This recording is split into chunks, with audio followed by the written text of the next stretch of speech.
Is that person sleeping? There's seriously a guy sleeping. Is that a guy? I can't even tell. Oh, there's a dude sleeping dead center. That is fucking great. What's up, man? Are you all right? Are you all right? How's things? Did you get dragged in off the street? What the fuck? Why do you look angry? Are you all right? Are you okay? Why are you so tired? Doesn't strike you as a weird choice to fall asleep in the third row of my big TV taping? I mean, I'm not saying you and I are clearly sharing a comedic sensibility, but what the fuck brought you in here in the first place then?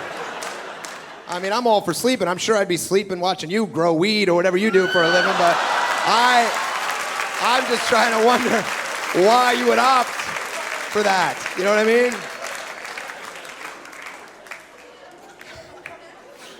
At first, with the fucking lighting, I couldn't tell if that was like, if you were sleeping or if you were just like, if you were, I swear to God, for a minute, I thought you had like a fucking neck disorder and you were just, so I didn't want to highlight it. But fuck, that is, as if I'm not distracted enough, seeing a fucking sleeping Rasta man in the audience. I'm like, holy shit.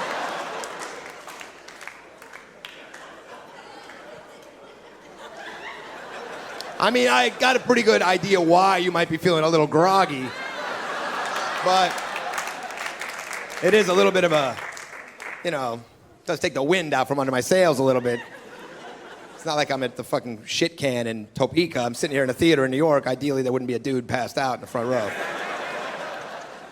But what the fuck? That's what we get paid for, to chimp around up here like monkeys and hope that no one passes out on us. Enjoy it out there. It's your big night. Why are you sleeping?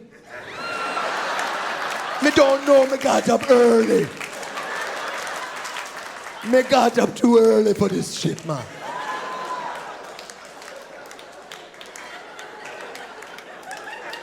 You know, the sense of humor is a little different, bro. Are you Jamaican or just American trying to be Jamaican? Jamaican? Doesn't matter. None of this is gonna fucking, this is not normal, what's going on here. I'm wasting union time here.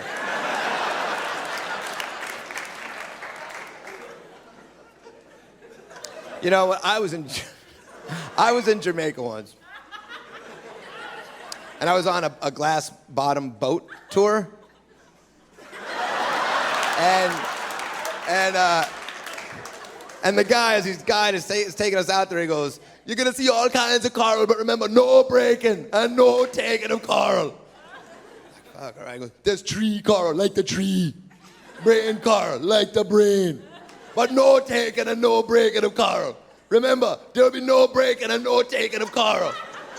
You can swim around, you can look, you can take pictures, no breaking and no taking of coral." I said, "Excuse me, can we break or take any of the coral?" And he goes, "No, me just told you that." So it could be a communication issue.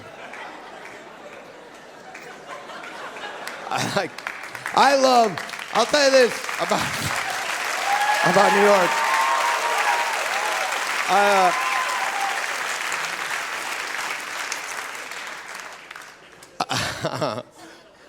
I like all the different cultures in America, you know. I think that's what makes America great, you know. Just, that's not it, but that's something that people say. But the accents are just funny. That's why I like them, you know. I was in a hotel. I called down to ask for the internet access code. I said, "Excuse me, what's the internet access code?" And the guy goes, "The code? You want the code to write down? You want the code?" I go, "Yeah, what's the internet access code?" He goes, "Okay, write it down. It's A as in apple, B as in boy, Y as in jello." Good to be here. Denver, huh? That's where we are, right? I live in New York City. Yeah, a lot of people say New York City is... A lot of people say that's the greatest city on earth. I don't know how you could say any city's the greatest city unless you've been to every single city, right? What do you know? Maybe there's a city somewhere in Indonesia where there's like 28 people, 26 of them are hot chicks that'll blow you for a nickel. You know what I mean? That'd be a good city. You know, and the other two are dudes that give you nickels. That might be the kind of city that you'd want to check out, right? Given a chance. Man, I'm getting old. I don't know how it happened. It just happened so fast. I feel like I'm a young guy, and you don't even realize that you don't look and act the same as you did when you were younger. You still think you're the same guy. I thought I was still a young dude, Till I walked through an Abercrombie and Fitch, and they looked at me like I was walking through a playground with my cock in my hand.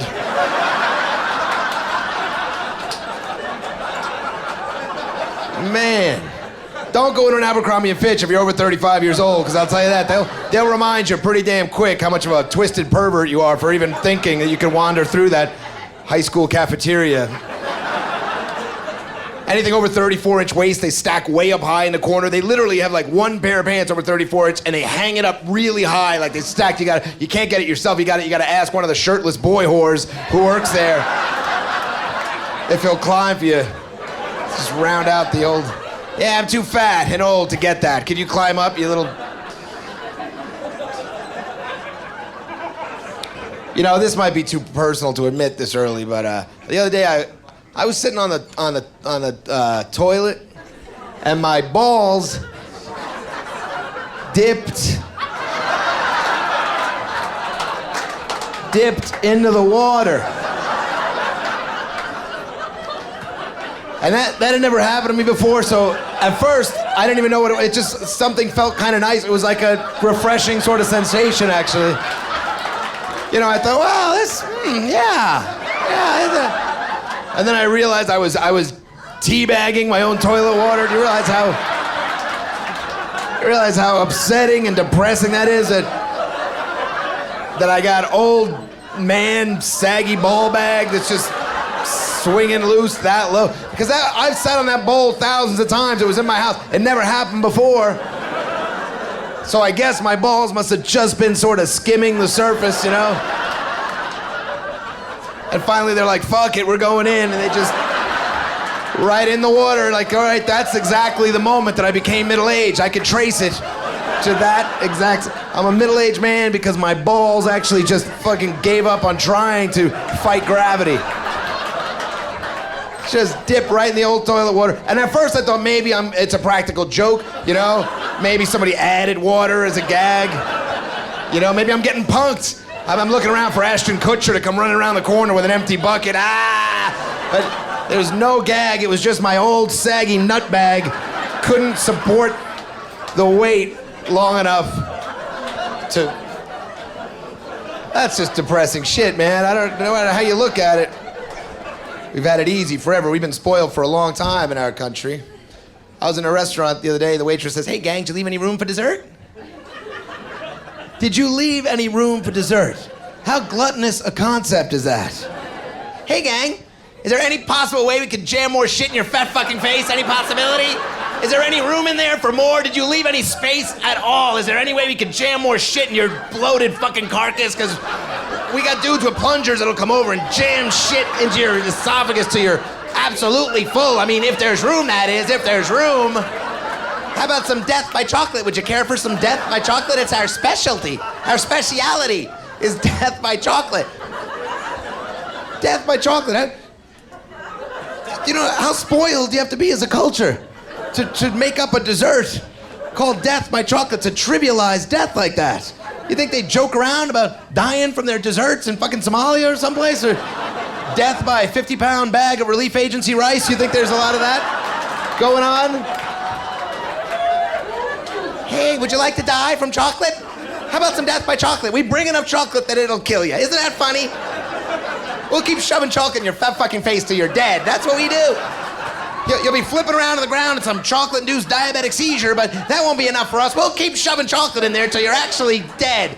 Won't that be swell? Won't that be a great way to celebrate your happy, happy birthday? Happy, happy birthday. Happy, happy, happy birthday.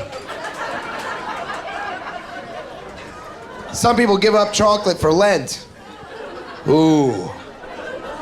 Just like being nailed to a cross. I'm sure Jesus really appreciates the gesture. Hey, God, get in here. We gotta open up the pearly gates. This fat bitch is going 40 days without a Kit Kat bar. Well, we might want to open up those gates then. Look at the snack foods we eat. Chocolate chip, cookie dough, ice cream. We can't even wait for it to become a cookie. Edible underwear? Edible underwear. What other country? Edible underwear. Even when we're fucking, we can't stop eating. I mean, what has to be going on around you to take your mind off of snack foods? Holy shit, my house is on fire. Marshmallows. That sounds delicious. And it's not gonna stop anytime soon. It's not gonna stop because everything's remote control, automated. We don't move, everything's, in a few thousand years, we're not even gonna need limbs. We're not even gonna need limbs. We're just gonna evolve into just a big fat ass with fingers. That's what we're gonna look like. It's a big fat ass with fingers, maybe an eyeball to look around, The only skinny people will be the illegal aliens we'll have to hire to flip us over, wipe the ass crack down every once in a while, and people will still complain, they're taking away our jobs. They're taking away all the good ass crack wiping jobs. I wanted to be an ass crack wiper. These motherfuckers, come over here. Illegal immigration's huge news these days. And look, obviously there's some reasons to be concerned, but when people say they take jobs, when's the last time you lost a job to an illegal alien? You want to land that big leaf blower gig for 30 cents an hour? Is that a job? You're having trouble living that illegal alien fantasy you always had, that one day if you played your cards right, you could be sitting on the back of a landscaping truck with 25 other guys, 3.5 feet tall, wearing your dirty Ms. Pac-Man baseball hat.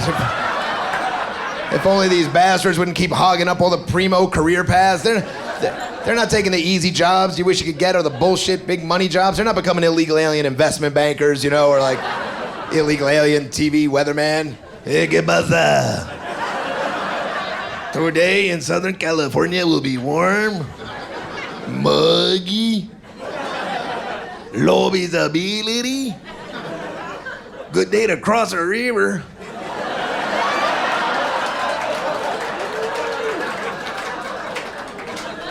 Oh, Lord.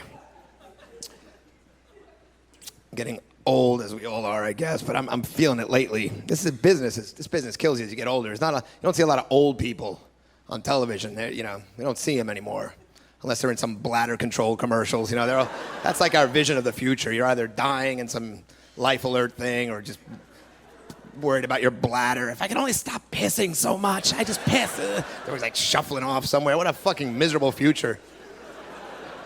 You just don't see old people on TV. That's one of the reasons I think John McCain looked so creepy during the campaign.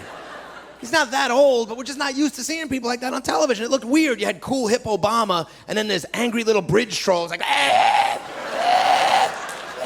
he's dragging his fucking club foot around. He's a candidate of change. I'm gonna change. I'm a maverick. The maverick. I'm gonna change everything. What are you gonna change, John? You're 105 years old. What was he gonna change? Dinner at 4 o'clock for the whole country, maybe, A quick episode of Murder, She Wrote, and off to bed. He couldn't believe he was losing. He couldn't believe it. Did you see how unglued he almost came during the last debate? Holy shit. He came this close to going, he's black! What the fuck, really? How am I losing? I'm a fucking war hero. I'm losing to a 40-year-old Nigerian or some shit, whatever the hell he is. His name rhymes with Osama. How the fuck am I losing? I'm so furious. I want to throw my hands in the air, but I can't. This is as high as they go because I'm a war hero.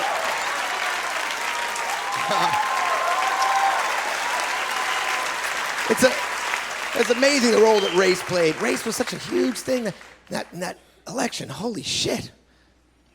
I don't know. Race is so important to everybody. It seems. I don't give a shit about people's race. I don't care at all. I just go by weight, But and I'm pretty firm about my rules in that area. But because people are so sensitive. Even when people don't mean to be racist, apparently people get in trouble all the time. Although there are people that claim not to be racist that actually are. People tell me at least once a week that they're not racist. I hear people all the time, dude, I'm not racist. I'm not a racist. As soon as someone tells you they're not racist, that always means they're about to say the most racist shit you ever heard in your life. I'm not racist. But these fucking Mexicans, dude, holy shit. They come swimming over here all covered in herpes and shit. That's just what I read. I'm not racist. I'm saying it's just something. I'm all right with it. I'm not racist. I got a friend who's Mexican. Filipino, I think. Whatever. Some fucking... But then there are people that genuinely aren't, that I guess... Hillary Clinton got in trouble during the campaign because she said that white people wouldn't support Barack Obama during a general election. White people wouldn't support Barack Obama. And that sounded like something that Democrats shouldn't say, so she started using code words for white people, which was 50 times worse. Because instead of saying white people, she started saying hard-working Americans. Hard-working Americans are not gonna support Barack Obama. You know what I mean? Hard-working Americans, you know, the ones that don't run fast and don't have giant cocks. Am I putting too fine a point on this? I'm getting old. It's depressing as shit. The president's a couple years older than me. Do you know how much of a fucking loser that makes me feel like? Seriously. When you see people your age are accomplishing real shit. He's out there trying to decide what to do about North Korea. I'm trying to decide whether to start dyeing my beard or not. I'm like, fuck, I don't know. What should I do? You know who's got to feel terrible about this election? Barack Obama's brother. He's got a half-brother who's like a homeless guy in Kenya. This guy's... Every politician has that fucked up asshole brother. You know, Barack's got his brother. Bill Clinton had Roger Clinton. Jimmy Carter, of course, had Billy Carter. And Jeb Bush has George Bush. And that's a cute one. That's an adorable little one. I'm not, hopefully not, we won't be talking much about George Bush anymore after this special. But this is the last couple things I'm going to say. I'm happy as shit to be rid of him. First of all, I don't even understand, even if you agreed with his policies, I don't see how anybody could have liked that guy. And then his bullshit and his fake character. I'm a cowboy, man. Look at me, I'm a cowboy. Mission accomplished, man. Hey, fucking asshole. He grew up in Connecticut. He went to Andover Prep School. He was a cheerleader at Yale. He was a fucking cheerleader. Hey, man, I'm a cowboy, man. Mission accomplished. He was less of a cowboy than that guy in the Village People, for Christ's sake. He goes up to Angela Merkel. She's a world leader, the leader of Germany. Walks up behind her. He'd never met her before. Gives her a little shoulder rub. Little shoulder rub. How sexist and insulting is that? What kind of frat boy douchebag move? Gives her a little shoulder rub. You know, with a German woman, you gotta shit on him first. You gotta take a little shit on him. I only know what I've seen on the internet, but you gotta appreciate people's cultures.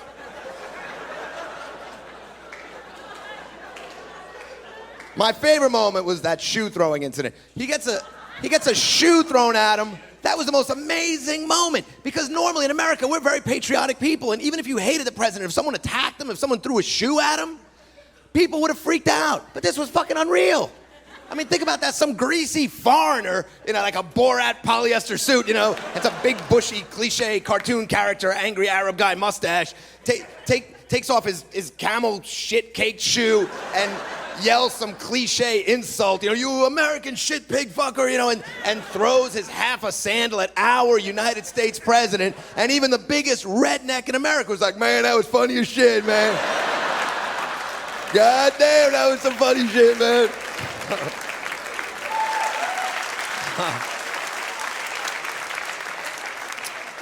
And when did we become such a nation of such self-important, narcissistic douchebags that, you know, when it's your birthday now, you just think you can go to any restaurant and make the waiter sing happy birthday to you? When did that trend start? That's the most irritating. That used to be for children at Chuck E. Cheese. Now you can go to any restaurant. It's my birthday, dance around or something. Give us a little song, would you? Give us a little song. Go get me a piece of cake. It's my birthday. You go to restaurants now, they got to break out in song every 5 minutes. I was in a restaurant the other day, the waiters had to go out 4 separate times to different tables and sing happy birthday, and holy shit, the owner comes out, and even the dishwasher's out there singing, happy birthday to you, happy birthday to you. It's my birthday too, but no one's singing happy birthday to me, cause I'm in the back washing dishes for 50 cents an hour, but somehow I'm the bad guy for taking away American jobs. What fucking job am I taking away? Who wants to wash a fucking dish for 50 cents an hour? Okay, yes, arguably all of us coming over like this collectively lowers the labor rates in the country. We could debate it on those merits, but no, you're taking my job, you're taking my job, you're taking my job. What kind of fucking ignorant bullshit is that? You have to ask yourself, are you willing to pay the increased cost of paying a prevailing wage for some fucking slob to stand back there washing dishes? If it's such a fucking problem, why don't you just penalize the employers who hire us? Oh, because that will be politically unpopular. How old are you now? We're going to hear a lot about energy policy. We need to cut our dependence on foreign oil. Cut our dependence on foreign oil. How do you think we're going to do that? Drive small cars? You think we're going to drive small cars in America? Of course not. We can't do it. We'll never drive small cars. We can't do it because we have big, fat kids. Big, fat, fucking waddling weebles. Have you been to Disney World in the last 10 years and seen these bags of shit wheezing and waddling? All fucking red-faced and sweaty. You're not supposed to be winded when you're 9 and you're on flat ground. I don't care how excited you are to get to the snow cone. You shouldn't be these little fat fucks. They act like they're working through the desert, you know? Just, oh, is that a mirage? I really want cotton candy. Is that a vendor of cotton candy? A purveyor? What kind of child says vendor? Is that a purveyor of fine, sugary treats? One hopes that is a vendor and not a figment of my 8-year-old imagination. These fat children, God bless them, holy shit. They don't even walk anymore, these kids. You see these little fat kids in the park, they don't even walk, they just come gliding by on those Healy wheels. Fat kids on wheels, is that a good idea, do you think? Kids don't burn any calories in the modern world. Now we put wheels on them, what the fuck? Why don't we just bolt the wheels directly into their spines? This way they don't even have to sit up. They can lay flat on their back and we can roll them around from snack to snack. All they do is fucking eat and snack and fatten up by the second. And you can't fight it. You can't fight it. People blame the parents, right? It's the parents' fault. I used to blame parents for that kind of shit until I became a parent. And now I blame someone else. Because you can't battle the American junk food industry. They have cartoons and movies and all kinds of shit that are sponsored by their double sugar smacked crack pops or whatever the fuck they sell for these kids. You think once a kid tastes one of these things, you're gonna get them to eat celery sticks after that? Are you kidding? They just watched a movie where this candy treat makes robots fly. You think you're gonna get them on the celery sticks? Come on, eat the celery. It's good. It's got fiber in it. Yeah, I know those make people fly, but these will keep you from getting polyps in your 60s and your rectum. Come on. Can't you be a little more forward-thinking, you fucking 8-year-old? Grow up a little. Eat these carrots. There's beta carrots. It's good for your eyes. You don't want to get short-sighted later on. Believe me, it's really a problem. You got a better chance getting a crackhead to switch to eggnog at that point. This whole generation of kids is fucked up. I don't know what we've done to them. Every one of them's got breathing disorders and allergies to everything, and fuck, they're all on pills. And when I was a kid, if you had asthma, people beat the shit out of you. Because it was unusual. Nobody had it, so people picked on you. Now, every kid's got some sort of apparatus and, helmets and pills and all kinds of shit. They pick on the kid that doesn't. Hey, check out the nose breather. Ha! Why don't you walk up some stairs, faggot? Faggot. Peanut allergies. When did the peanut become the most toxic substance known to man? Have you tried going anywhere near a school with peanut butter? Holy shit, they look at you like you slathered it on your cock and went skipping across.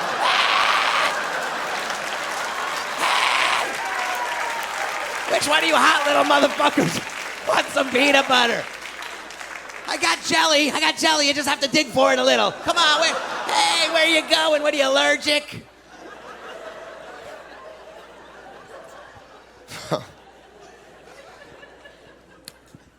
Or ethanol, right? That'll cut our dependence on foreign oil. Ethanol. Ethanol's a load of shit that's being jammed down our throats by these corn farming lobbyists. It doesn't work. It takes 2 gallons of regular oil to make each gallon of ethanol.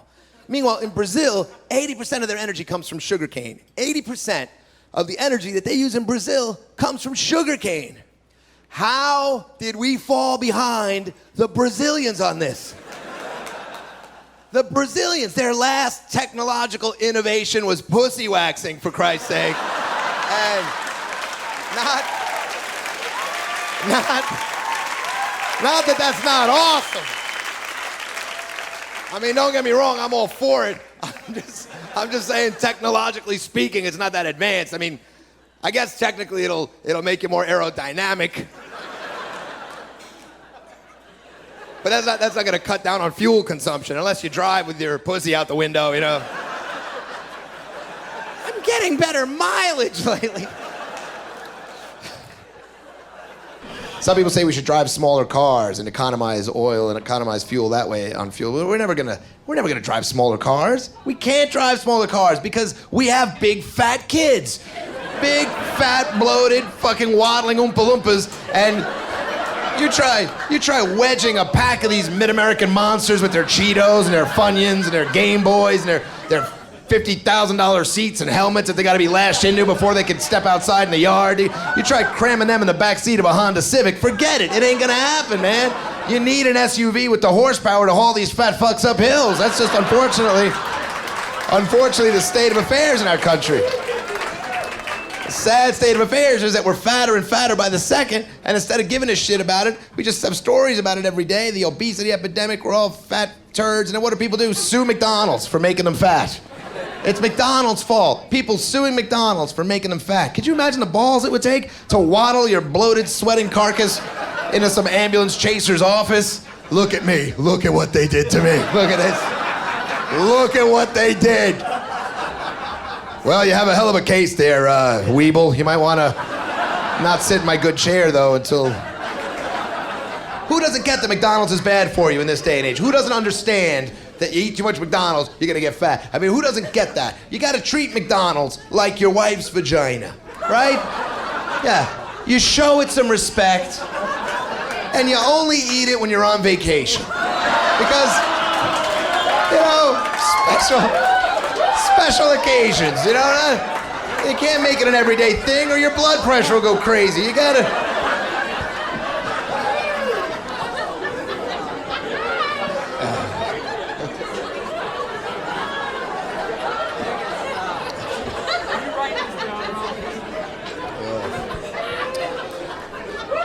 Our legal system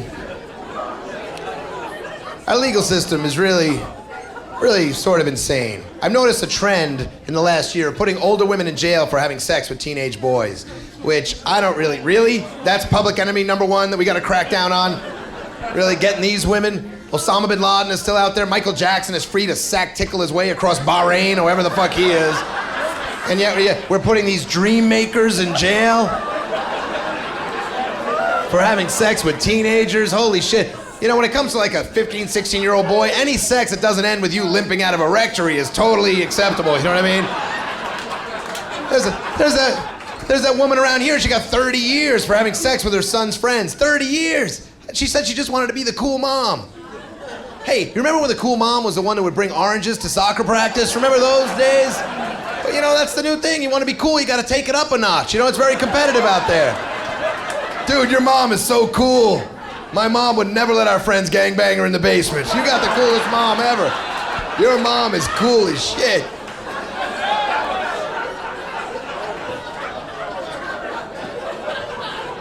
There was a guy in New York who was suing his landlord because scalding water from the shower burned his genitals.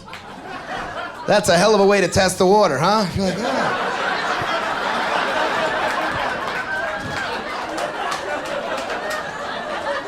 If I ever burn my dick in the shower, I'm keeping it to myself, you know what I mean? I'm not calling my lawyer or anybody else. I'm gonna rub a little dirt on it and walk it off. Because I will be embarrassed and I'll be ashamed of myself. Do you remember that, when people used to get embarrassed and ashamed of things? Nobody's embarrassed about shit. New York City, this is great, man. I love living here and doing shows here. And shit, the characters that we see in this city every single day. I was in a subway the other day, and there were these homeless guys singing a cappella. Happy as shit. They're homeless, singing a cappella, shaking a cup. I thought, how did these guys even meet? You know, it's hard enough to form a band when you have a house and a phone and all that kind of shit. How do you bump into other a cappella enthusiasts when you're out there on the homeless trail? You think you're just sitting around the shelter one day? I need some crack. Me too. Me three. Whoa.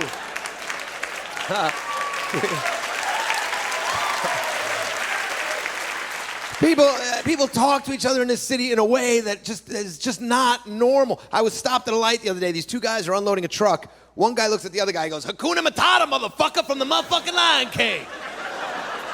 Hakuna Matata, motherfucker. What could have possibly preceded that part of the conversation?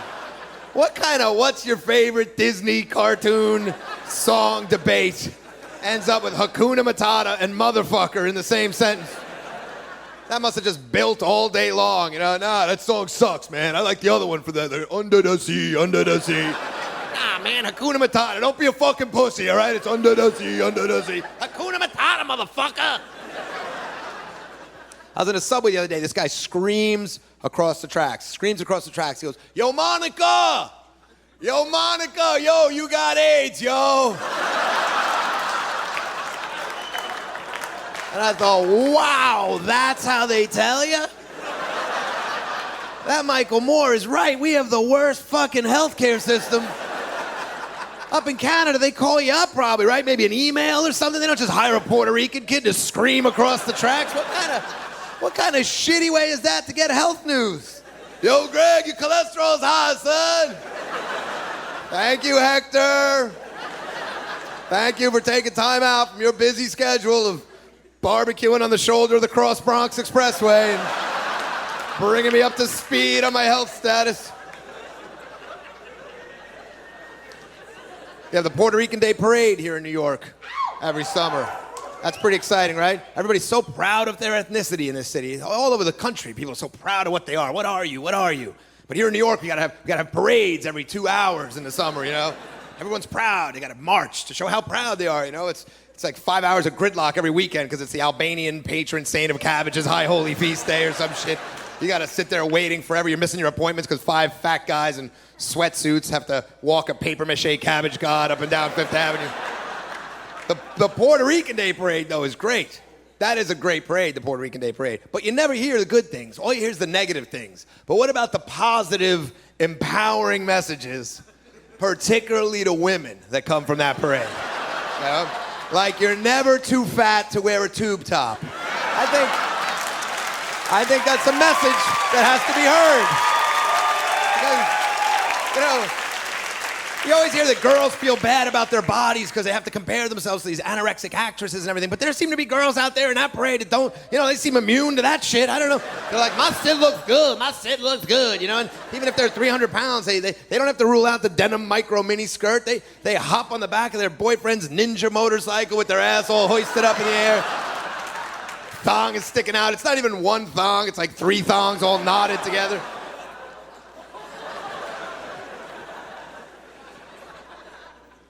Yeah, it's an amazing, amazing city. People just, it's so, people are so crazy and resilient. The plane crashes here in the Hudson River. Plane crashes in the Hudson. In the rest of the country, this is like a heroic deed, you know? Here in New York, like, what the fuck? There's traffic, some dude. Couldn't he have crashed in Connecticut or some shit? He's got to...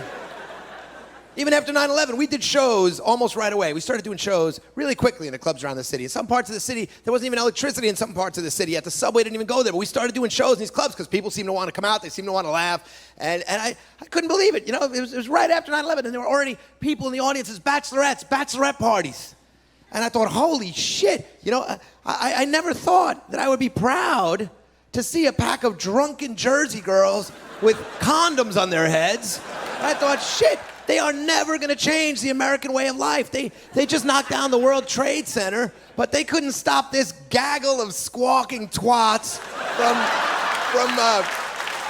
from going on their penis-related paraphernalia shopping spree and buying their dick straws and condom hats and their "a hard man is good to find" T-shirts and you know and piling into that limo. We're going, Gina. It's your day. It's your special day. We are going in the city. We are going in the fucking city. It's your special day. I don't care what those fucking Mexicans did. We are going into the city. And then there's terrorism stories. Terrorism stories on the news. You know, I live in New York City, so you're always worried about this. Terrorism stories on the news. You know, my son is watching it. And he's like, but Daddy, how come the bad men hate us so much? Why do those bad men hate us? Isn't that heartbreaking, man? I almost started crying, you know? Because he's 18. Now, what kind of moron am I raising? I don't know why they hate us, dipshit. Why don't you read the paper and form your own opinions? Why do they hate us? Nobody knows why they hate us, because Americans don't read papers. We don't know shit. We don't know what goes on in other countries. You ever talk to a European? Sometimes you have no choice. You ever talk to one of these people? You know, you're trying to learn to ski or whatever. These Europeans, they know everything. They know more about America than we know about ourselves. I don't know what it is about starting to smoke when you're 9 years old. It turns you into a geopolitical genius. But these fuckers know everything. They always say things like, you know, actually the US could have lost its independence during the War of 1812. And you're like, all right, I don't know, shit. You try to think of the one thing you know about Europe, you're like, oh, French chicks got hairy pits, right?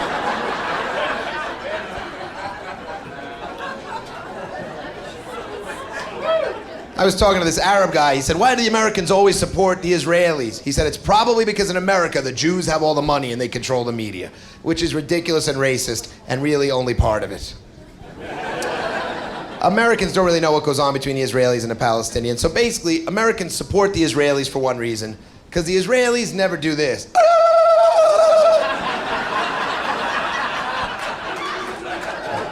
Seriously, I think that's 95% of it. I'm not even kidding. Because I think the average American's like, shit, I don't know what's going on over there, but I don't like that. I know that. I'm going with the team that ain't doing that. That I don't like. This guy told me it sucks for him. He's always stereotyped as a terrorist. You know, whenever he travels, people assume he's a terrorist. And that does suck, but this is America. Every ethnic group has a stereotype that they've had to overcome at some point in their history. I mean, I'm half Colombian and half Spanish. I don't get upset every time people assume that I'm a bullfighter. I don't. I just deal with it. It's my little cross to bear. I can't be seen with a sword or a cape, you know. You don't think I'd love to wear my skin-tight pink capri pants with the bedazzling on them? You know, without here, look at that bullfighter. I told you they was all bullfighters.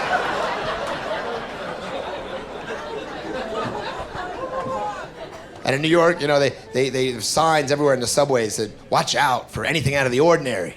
Watch out for suspicious activities. If you see something, say something. That's their way of defending us. If you see something, say something. First of all, in New York City, have you been in New York City? What doesn't look like suspicious activity? You would have to spend your whole day tackling people and apologizing. Oh, shit, sorry about that. You look vaguely foreign, moved kind of quick. Can't be too careful these days. You know, looked like you might have had a bomb. Good luck with that baby. I hope it works out for you. Can't be too careful. If you see something, say something. Shit, I once saw a guy peeing on a guy masturbating. All right? Who do I call? That seems kind of out of the ordinary. Yeah, I think I see something. I don't know if it's terrorism per se, but it's definitely disruptive to the social fabric. And then they put terrorism experts on CNN with their doomsday scenarios of what might happen, and you get the sense that they're coming up with ideas that the terrorists haven't thought of themselves. They're like, you know, Wolf, very few people know this, but there's actually an incredibly important atomic substation located right in Ocala, Florida. Now, it wouldn't be hard for them to find. I'll show you right here on the map exactly where it is. All it would take is a very small explosive charge placed in this exact spot right here. Even a firecracker would do it, Wolf, or a bottle rocket, or even an Egg McMuffin. If they were to smear an Egg McMuffin right on this spot right here, the entire eastern seaboard would go down. There's only one security guard there. His name is Bob, and he's a bit of a boozer. So just imagine how easy it would be for them to get in there. It's frightening, really. It's always something new to worry about. Every day there's a new one. Bird flu, the monkeypox, the mad cow, the turtle cooties. Stay out. Don't go outside. There's no ozone layer. If you go outside, you'll be fried to a crisp. Don't go inside. There's mold. You can't stay inside either.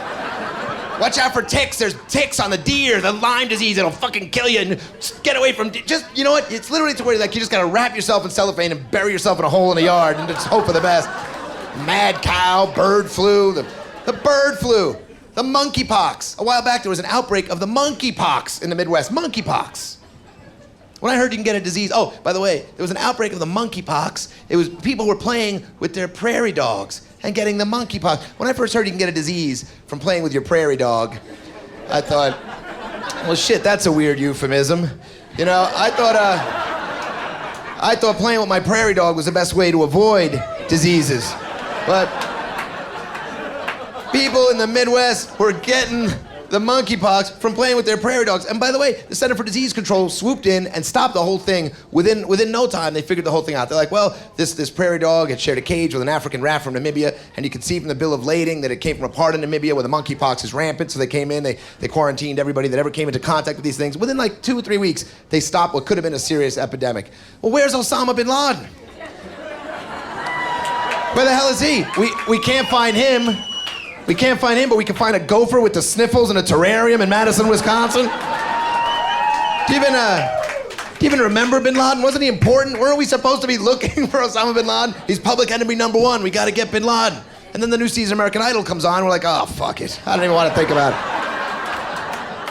We're supposed to democratize the entire Middle East, rebuild whole countries from scratch. We can't find one dude. We can't find one 8-foot-tall terrorist with kidney failure. He's tethered to a goddamn dialysis machine, for Christ's sake. He somehow drags that around from recording session to recording session. That's gotta leave some sort of trail in the sand, wouldn't you think? That we could... I mean, it's not like he's keeping a low profile. He's got a... Dude, every time you think he's gone forever, he cranks out another shitty recording. He's like Madonna, for Christ's sake. The fucker doesn't seem to want to go away. Mad cow, the monkeypox, the bird flu. The bird flu. Even that story. Watch out for the bird flu. It's coming. It's going to kill 100 trillion people. It's going to kill everyone. It's going to be a huge worldwide epidemic. It's a pandemic. That's like epidemic, but worse. There's a P at the front. It's a pandemic. It's going to kill everyone, even the pandas. Even adorable little pandas are going to get it. Everyone's going to die from this pandemic of bird flu. Everyone will be dead. Back to Jim with sports. They don't even... It's this giant story, and then it just goes away. The bird flu spread to Romania now. It's in Romania. But it hasn't affected any Romanian people, because apparently the virus can't penetrate shitty cologne and polyester sweatsuits. But it could mutate, that's the fear. The bird flu. You know how they know these viruses spread? They find a dead bird somewhere. They found a dead bird in Romania. They figure out the virus is there. Who's finding these dead birds all over the world? When I was a kid, we used to find dead birds all the time. We didn't take them in for autopsies. We picked them up and we threw them at the gay kid. That's what we did. That's what we did as kids. Kids are cruel. We didn't even know what gay was yet. We just knew he ran like a girl when you threw dead shit at him, so we did it over and over again. You know? We torture these little fuckers for choosing a decadent lifestyle. That's what people think these guys are choosing. You think this 6-year-old kid was choosing to run like a girl? He was choosing to have birds smushed in his face because he knew that one day he'd get to wear assless chaps on a papier-mâché penis float on the gay pride. I mean, you know, pretty much. Brokeback Mountain. Brokeback Mountain they didn't want you to see, of course. Don't see Brokeback Mountain. I actually asked somebody if he had seen Brokeback Mountain. I swear to God, the guy goes, I haven't even heard of it. You know, how fucking homophobic do you have to be? Like, no, I haven't even heard of it. I don't even know.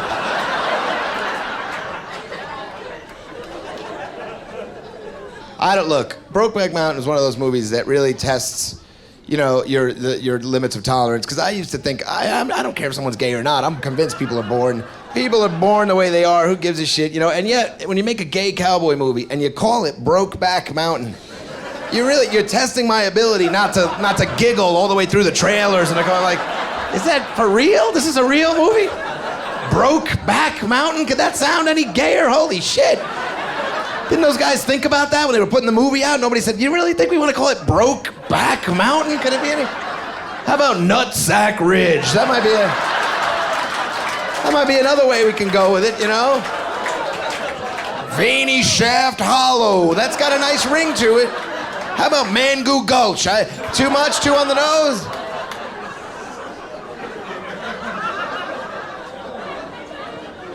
You know, a lot of people, conservative people, say that gay people getting married, that would violate the sanctity of marriage. The sanctity of marriage. Is anybody here married? Yeah. Does it feel like a gift from God to you? Sanctity? The sanctity of marriage. First of all, what would Jesus do? Not get married, all right? That's the first thing. That's lesson number one. Because Jesus could have never accomplished the things he had to accomplish if he had been married. Let's face it. How long are you gonna be up there? You know what I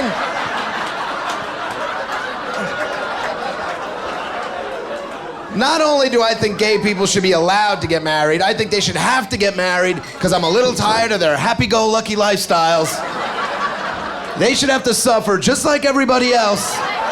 I'm tired of walking by these sidewalk cafes. You see these dudes sitting there all tan and fit, you know. Some of these guys are 60 years old. They still look great because they don't have someone at home sucking the will to live right out of them. And look, if you had to be married, being married to a guy would be great. Could you imagine saying something and having the words you said interpreted exactly the way that you intended your words to be interpreted? Wouldn't that be a nice change of pace? Remember what you said 10 years ago when we were driving in the car on the way to my mother's house? No. Oh, me neither, I'm a dude. Shit, never mind. I was about to make up some horseshit story, but then I realized we're both dudes, so why torture each other with bullshit? We could just drive along in peace and have a good day, you know? Being married to a guy would be great, other than the taking in the ass part, which that would suck. That would suck. But it's a trade-off I might be willing to make, seriously. Seriously, I can't tell you how many times I've thought to myself, I would take a giant cock in the ass if you would just shut the fuck up for 1 second. Just one second. I would take a giant veiny cock for you to just shut your fucking trap just long enough for me to fucking feel like I don't want to kill myself. I would take a hot load right in the eye if you would just stop ruining my fucking life. Now,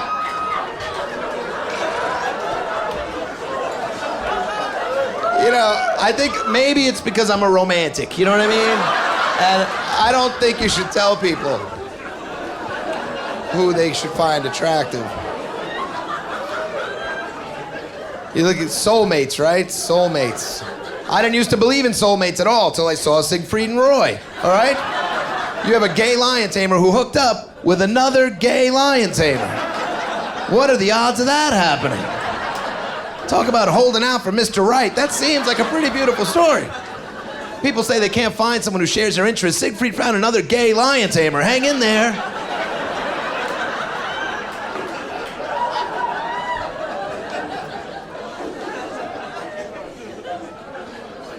Getting divorced again, and you know, a lot of people. Yeah. A lot of people say, well, you know, marriage, that's the problem. That's too much divorce, and it should be a sacred institution. It should be between a man and a woman. And, you know, first of all, it's certainly not sacred. And second of all, if a man wants to marry another man, you know, good luck with it. I mean, holy shit.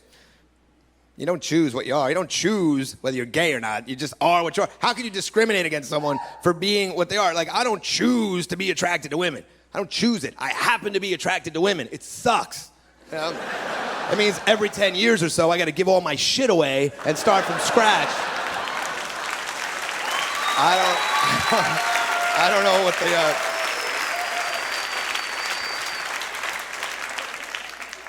Although there is a level of gayness that seems to be on purpose.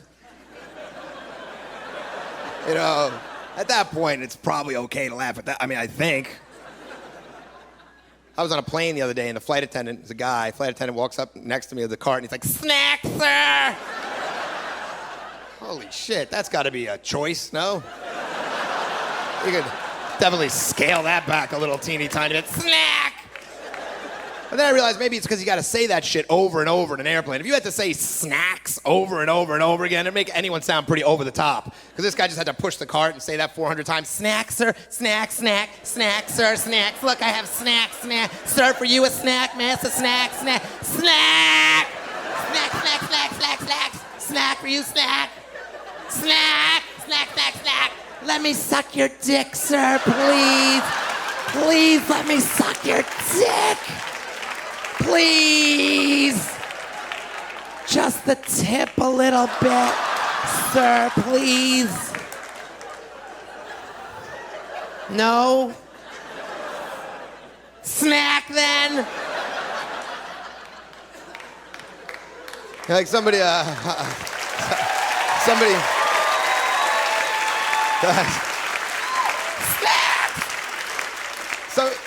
somebody asked me, if I would care. I have 3 sons, and somebody asked me if I would care if one of my sons was gay. How gay? I mean, if one of them turns out to be gay and wants to marry a dude, that should be his right, and I would support that. But, yeah, I would support that.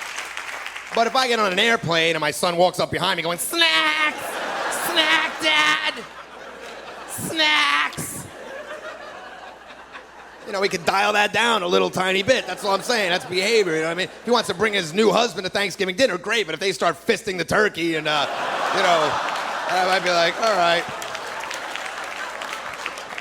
I'm kidding, of course. Obviously, I wouldn't give a shit if one of my sons was gay, because I'd still have 2 normal ones. You know what I mean? 2 normal, decent sons with a shot of getting into heaven. So what do I give a shit? I have 3 sons, and it's the greatest thing in the world, but it's also, it's rough sometimes. It's tough, and I was having this conversation with somebody. They go, I know, because I have a dog, My dog's a lot like my kid. People with dogs say shit like that all the time. Yeah, my dog is like my kid. My dog is like my kid. And you got to play along and be like, hi. Is really, your dog is like your kid, really? How fucking insulting is that? First of all, no one has a dog because they were too drunk to pull out. That's the first thing.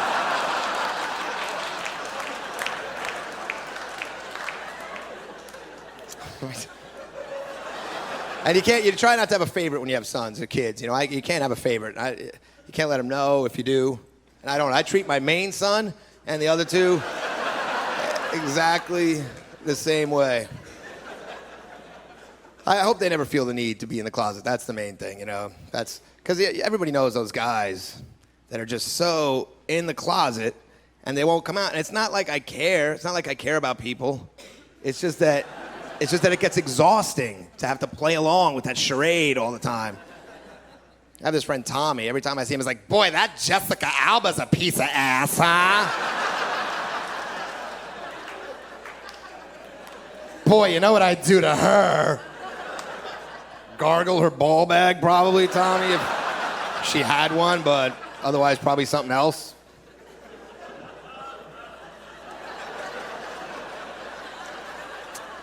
I saw these 2 older women were looking at a gay couple from a distance, and the one woman looks at her friend. She says, with my son, as long as he's nice and he's happy, he could have sex with a kangaroo, and I wouldn't bat an eye. That's very progressive of her, isn't it?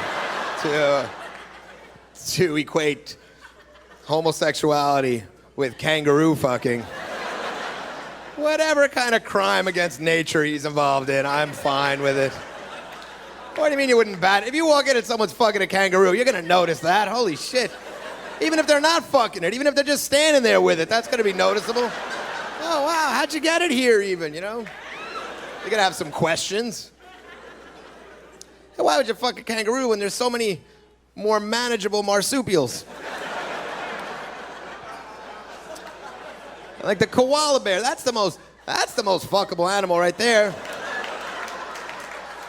The koala bear. I said that once on stage and a guy in the audience goes, yeah, but they got those claws. Like he's thinking of reasons not to fuck it. Like the fact that it's a koala bear didn't in and of itself end the conversation in his head. All right, I like what you're saying. What about the claws? You just got to work around the claw issue. You know, if we could tackle that, then you're all good. You know what? Some koala fucking mittens. That's all you need. You know, you head down to the pet shop. Hey, my good man. What sort of koala fucking equipment do you guys sell here? Say a fella was looking to do some koala fucking. Where's the koala fucking accoutrement department? I would say the koala is a good choice though, because of the eucalyptus, right? They're all covered in eucalyptus. They eat eucalyptus all day long, so their cock has to be all eucalyptusy.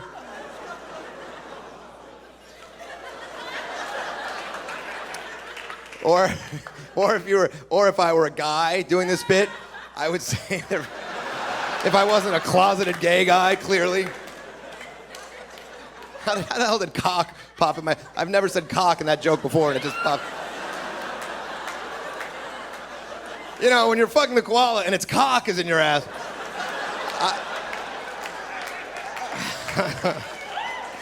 DVD extras.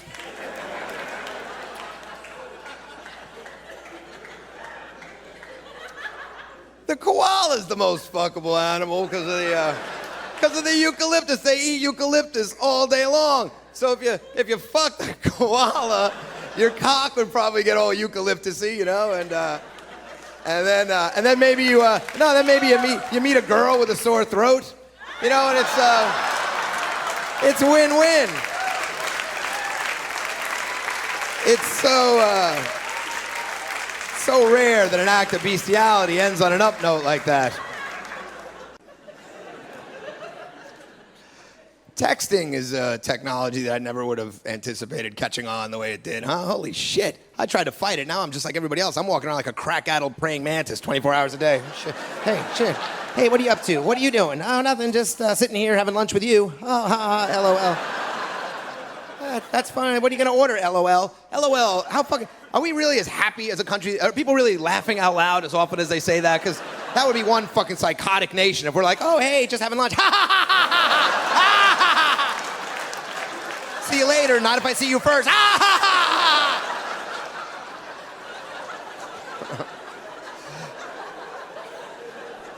Texting is such a... the other day I was making plans with my friend. We're texting each other back and forth for like 45 minutes. 45 minutes texting each other back and forth. Finally, I thought, fuck, if there was only a way I could speak to this person, that would really move this along nicely. Holy shit. Why can't they invent some sort of voice sending machine to replace this primitive thumb typer contraption? The worst thing about texting is I get involved in too many different text exchanges with too many different people, and I end up sending the wrong text to the wrong person. That is embarrassing, right? I end up telling my mother to pick up an 8-ball because I'm going to fuck the shit out of her later.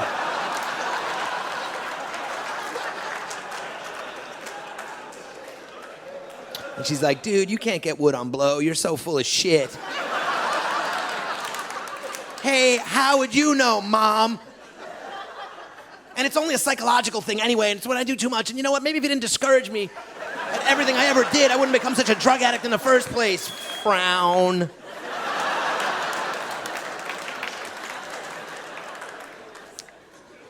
You ever have text sex with anybody? Holy shit, that's gotten ridiculous. People are so into that shit. You meet somebody, you know, 3 seconds later, you're on the phone, you got your cock in one hand, a thesaurus in the other. Like, oh, shit. I need another word for throbbing. How else would you put throb? Sucks when you're not as good at it as the other person, and they're like sending you these super hot erotica novels. You're like, yeah, I do that to you too, LOL. Back at ya, LOL. But it does make it easier to get sexual with people. You couldn't do that back in the old days, you know, like carrier pigeon. What are you wearing?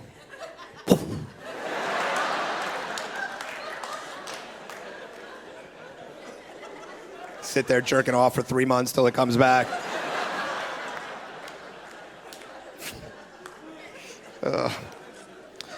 I saw a commercial the other day for a car with rain-sensing windshield wipers. Rain-sensing windshield wipers. 1/6 of the world's population is starving, but we have scientists working hard to make sure that we don't have to do this. Was anyone not satisfied with the existing windshield wiper triggering systems? People driving around, dude, I can't be doing all kinds of twists and turns and extensions and all kinds of moves here. I'm just trying to text and drive. I can't be expected to look through the windshield and determine for myself whether it's raining. I'm not some kind of fucking meteorologist. I quit drinking and all that, finally. You have to eventually. It's just the dumb shit that happens. Wall punching and mangled stupid fingers and... I realize that's a little specific, maybe. You know, from all the drunk bowling.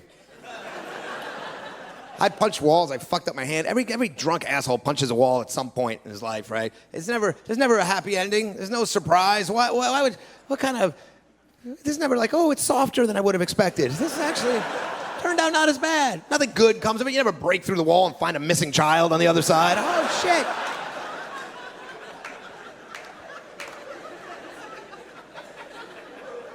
One time they wouldn't let me get on a plane because they said I was too drunk.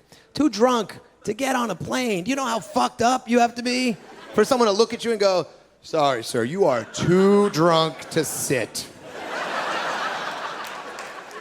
And I was actually pissed off. Whoa, fuck, I could sit down. I'm good at sitting. Want to look for missing children over here behind the wall? Oh, Lord. Is anyone happily married? Is anyone actually happily married? It just doesn't seem... I know a couple of people that seem pretty happily married, but for the most part, like, especially if you watch television, like the image of marriage in America, holy shit. You watch these sitcoms, it's like, it's just these whiny, sex-starved liars, you know, and then the wives are like these bitchy twats, and... It's like, please, can I have some sex? It's my birthday. Slow down, tiger. What about the lawn?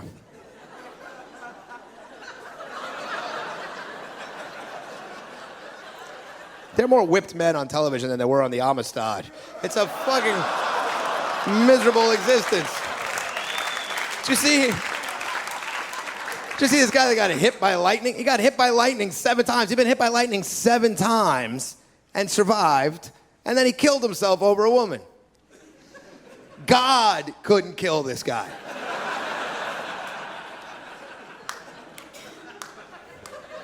Send in the experts.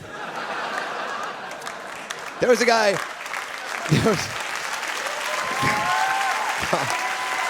This is...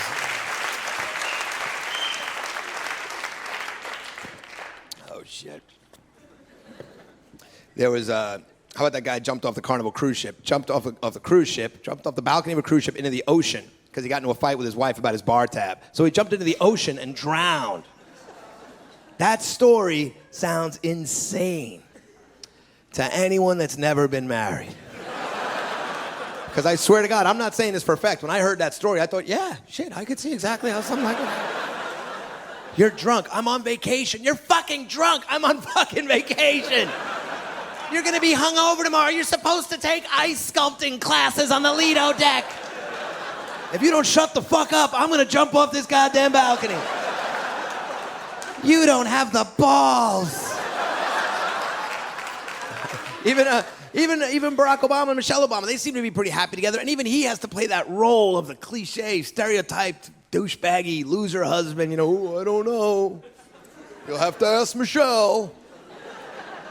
Holy shit, if I heard the number of times he would say during the campaign, like, well, she's the smart one. Really? That's really what he thinks, huh? Yeah. You know, she's the smart one in the family. I mean, I'm president of the United States of America, but I mean, she really is the one that... You know, they asked him during the campaign if he quit smoking. They said, what happened with your smoking? He said, well, I made a deal with Michelle that I could run for president if I quit smoking. So, you know how that played out. Really? You really think that's how it went down? Really? He had to ask for permission. He had to make a little deal with Wifey Poo to run for fucking president of the United States. Please, Michelle, please. I really, really want to be president. I know that doesn't sound like him. I'm doing a character. I'd turn him into like fucking Bullwinkle or something. Oh, please.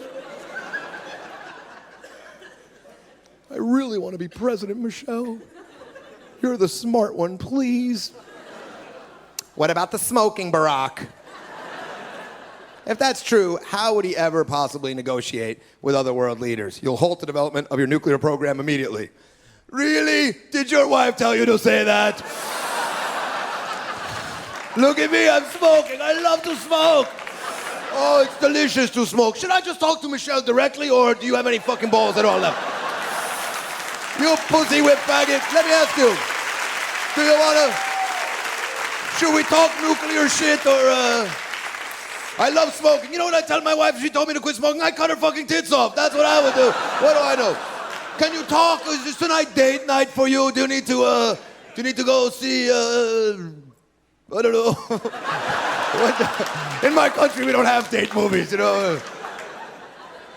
Something with Sandra Bullock, I guess, or Matthew McConaughey. Maybe he's got some movie on his 51st Dates or something. I don't know, what the fuck. I'm normally fucking on my harem. I don't know what you do on date night. It's probably something like that.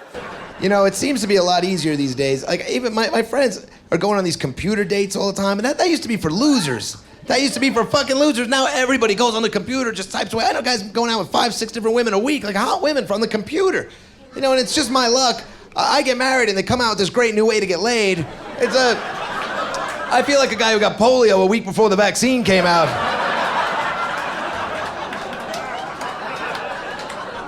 It's just not easy, and every couple fights. We all fight. Everybody in here fights. It doesn't matter your age, younger couples, slightly older couples, cowboy couples, everybody fights, right? Everybody fights, and we've all had the same fights, and you know exactly the fights I'm talking about. Exactly the ones I'm talking about. You know the one where you're bombing in an empty club in Wheeling, West Virginia, and some toothless douche in the front row's like, you ain't from around here, are you, boy? And you're like, did you really just say that, you cliche, slobbering, mongoloid half-wit? People still say inbred, cracker-ass shit like that. You ain't from around here, are you, boy? And he's like, man, you suck. You ain't funny at all. And you're like, hey, don't be mad at me because you caught your rat tail in the tilt-a-whirl at work today, fuckface, all right? I didn't tell you to drop out of high school and eat rock candy 15 hours a day for the last 15 years. I'm pretty sure you came up with that approach to life all by your own inbred cousin fucking self, you know? And he's like, man, I'm gonna kick your ass. Like, well, why don't you kick my ass then, motherfucker, right? So you get off stage, you start doing shots of tequila just to numb the pain, and then you're on the phone with your wife, and she's like, are you drunk? You're like, yeah, I'm drunk. I'm in West Virginia. I'm gonna stay drunk the whole goddamn time I'm here. Well, I hate you gotta go on the road and get drunk all the time. Well, I hate going on the road too, my love, but I'm just trying to earn a goddamn living here, okay? And if getting drunk is the only way I can anesthetize myself enough to entertain a bunch of freaks that I have nothing in common with, I would have thought you, the person who supposedly loves me for me, would be on my side just one time and try to show one fucking little bit of compassion. Well, I never would have married you if I knew you were gonna go on the road and get drunk and work in nightclubs. I wouldn't have married someone like that. Yes, you would have, because that's how we met in the first place, remember? And remember I said I wasn't gonna change my lifestyle, which is why I said we shouldn't get married, but you pressured me to get married anyway, because you women are fucking psychotic lunatics that can't leave well enough alone. It's always like, where are we going with this? Where are we headed? Where's this going? Where's the next step? Where are we going? What's this working toward? We gotta take another step. We gotta show more commitment. We gotta go even further than we are right now. Where's this headed? And then once you get your hooks in someone, you take what you originally found appealing and attractive about him, and you try to mash it the fuck right out of him. So you turn him into a neutered little puppy dog, which is subconsciously what you really wanted in the first place. Have you had that one a lot? Yeah, it's the same shit, right?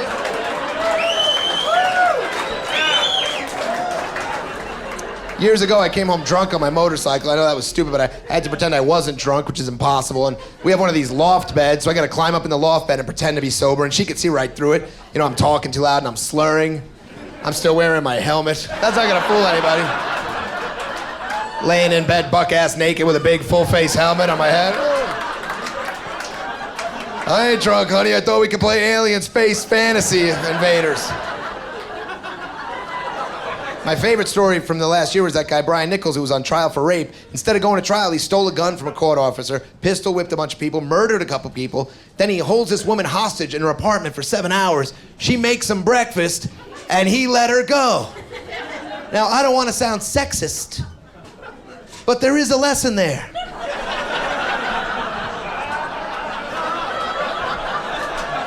You know?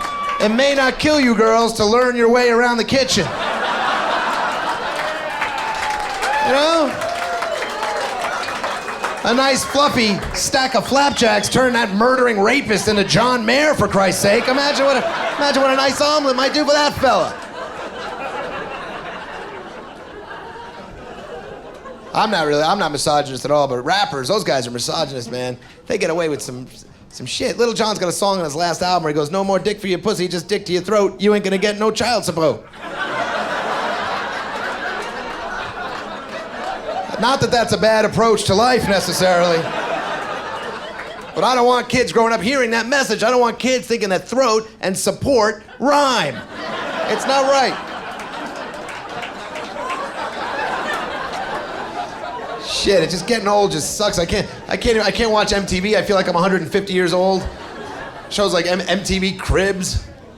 That's a great show, isn't it? It's a great show to watch an 18-year-old rapper show off his 40-room mansion, you know, with waterfalls and media rooms and movie theaters, you know. I'm twice his age. I'm sitting on my bed/sofa. Oh, look at that. Boy, what a nice crib.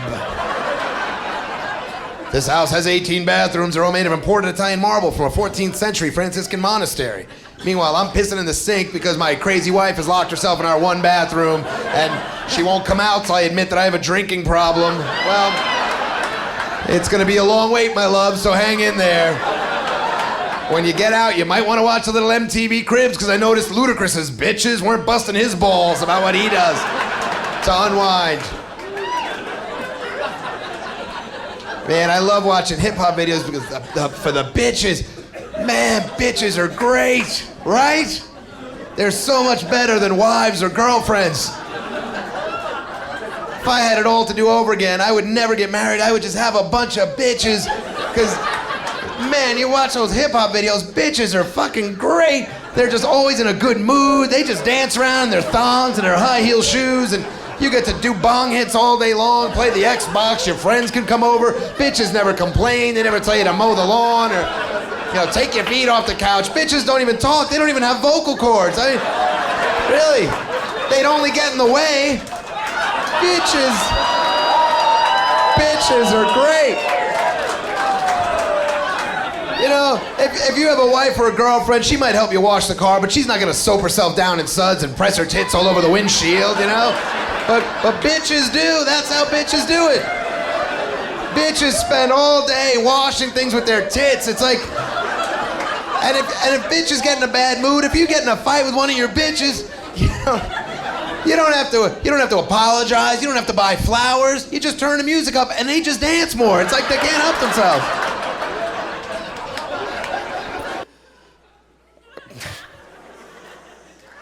I don't know anything about women, obviously. I don't know. I don't understand some things. Even some very basic things. I saw a girl peeing on the sidewalk the other day. That's a New York moment for you. Just fucking want to pee right here. She wasn't homeless or anything. She was just lazy, I guess. Just sitting there with her friend. She just peed on the side. I walked by and there's this girl peeing on the side. Not a little, like an adult. Peeing on the sidewalk. And then I noticed from the corner of my eye, I realized that the stream of urine seemed to be coming from higher up than I would have thought. And that's when I realized, embarrassingly enough, that I'm not even sure where girls pee from. You know, I'm not exactly sure. Talk about a failure of the public education system. You'd think I would have picked up, I'm not even sure exactly where they pee from, and I've been peed on by women, you know? But I'm usually focused on other things, like, holy shit, how did I get this fucked up, you know? Or wow, Puerto Rican girls sure eat a lot of asparagus. But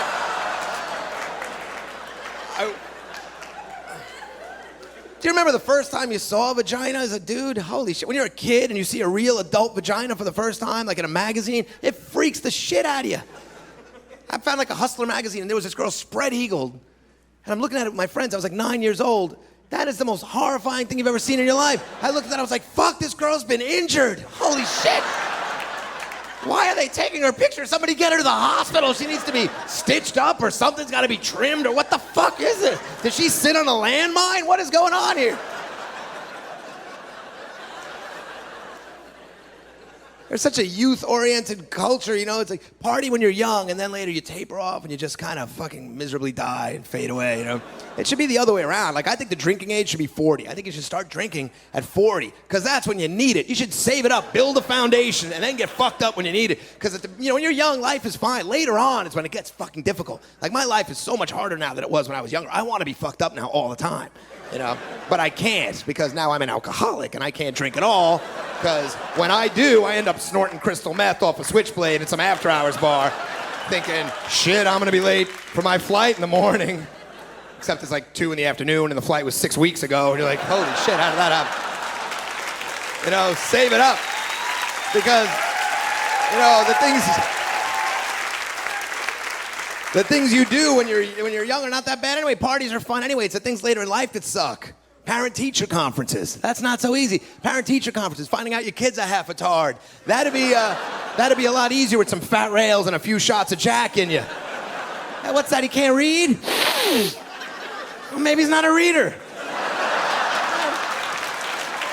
Reading's not for everybody. Maybe he's just frustrated by the fact that reading seems like such a permanent form of communication. Maybe he's a visionary. Maybe he thinks that thought should be conveyed directly instead of being downloaded in this weird hieroglyphic transcription.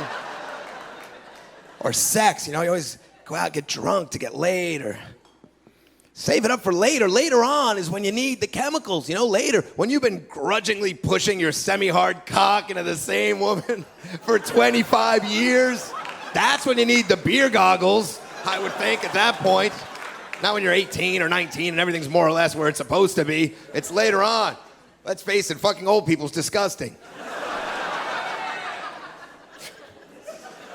People always groan at that. It's disgusting to fuck old people. Even if you are an old person, you're still fucking another old person.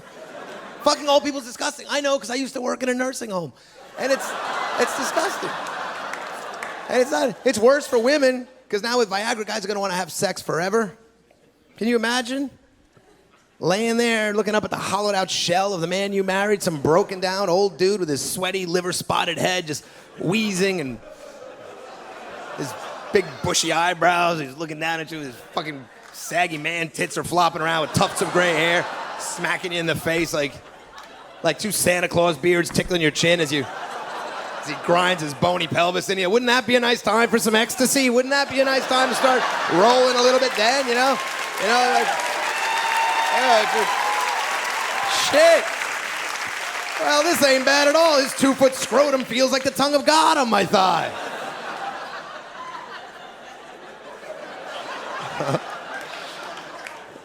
What do I know about anything? I don't know much about women, obviously. Especially attractive women. They have a different sense of the world, you know? A lot of times they don't even understand that the world's much easier, or at least that the world bends over backwards. I was talking to this girl, and she says, you know, you should just go to Europe. You should just go to Europe. It's so great there, you know? You just meet people, and they show you around, you know? Guys on their motorcycles will show you around, like you meet people.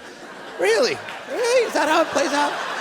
Is that how it's going to play out for me, do you suppose? Really? I've been to Europe. I don't remember any private tours. I was standing on a lot of sidewalks. I would have pulled up on their Vespa. Hey, come on! Thank you, Giuseppe. The city is beautiful.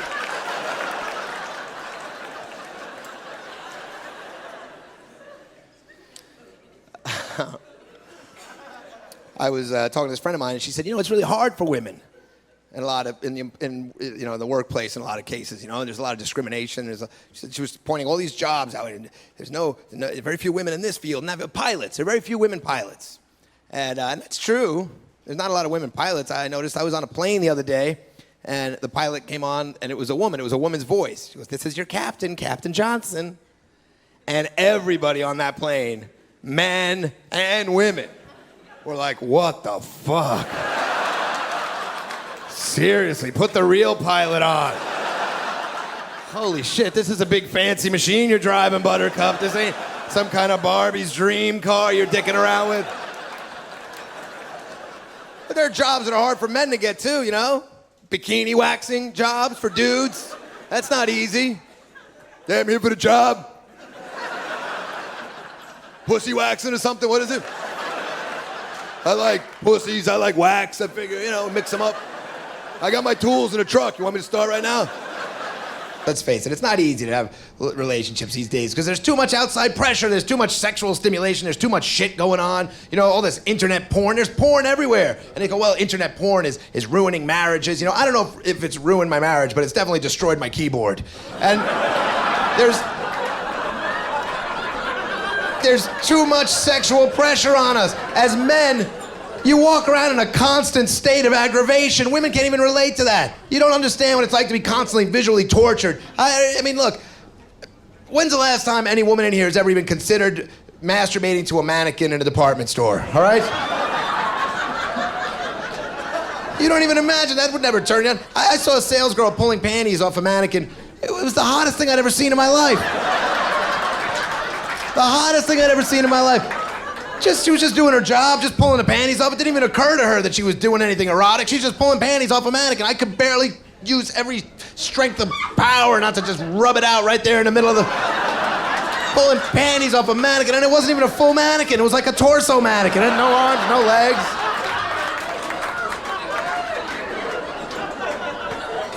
And the jeans, how much lower are these jeans gonna go? You can't, it's just fucking craziness. People, they're cut mid-vagina. I mean, you see these girls walk around in clit huggers. You're literally, they're like clit hugger jeans, you know? You see them in the store like, Mayor, do these jeans make my clit look fat? I got a really big date. I need my clit to look really, really good. Is that too much clit or You know, the gyms, they got those leg contraptions, that machine. You're like, fuck, you're not supposed to be turned on by that, you know? I was in the gym a while back. This girl's like, hey, do I know you from someplace? You know what? You might, but can we talk after you're done with the twat spreader? Because, you know, it's a little distracting. I do about 4 push-ups a year. I'm having a hard enough time not passing out without speaking directly into your gaping vagina. And, the cleavage. I was in Vegas, I saw this woman, she had glitter on her chest, glitter, and she catches me glancing over. I'm not even trying to look, I just kind of glance over, and she's like, You put shiny shit on your tits.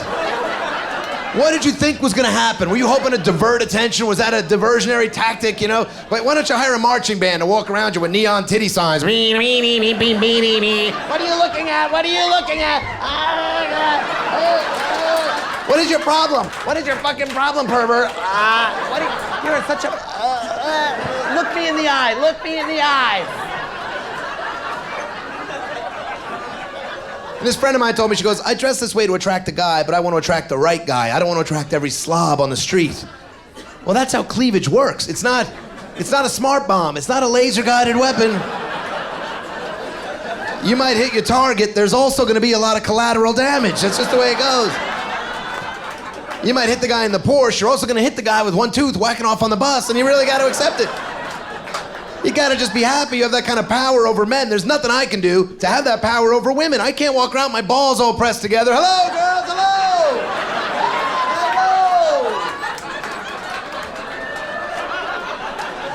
Hello! You know, a little glitter. Hey! I'm up here. Was I speeding, officer?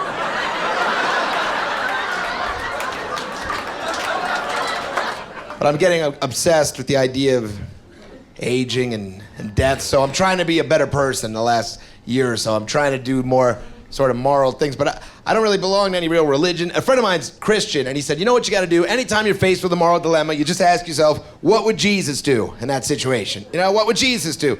Which sounds simple, but the only problem is, you know, I'm 7 years older than Jesus was when he died. So shit, I don't know what Jesus would do, you know? I'm sure if Jesus' balls had dipped in the toilet water, he might have a whole different outlook on life, you know? So I can't really say what Jesus would do. I'm always like, well, I don't know, if Jesus had just turned 40 and he felt fat and old and he was on the road and he was lonely and miserable and his wife was being a total bitch at home and, you know, and he felt old and unattractive because his balls had started dipping in the water, you know?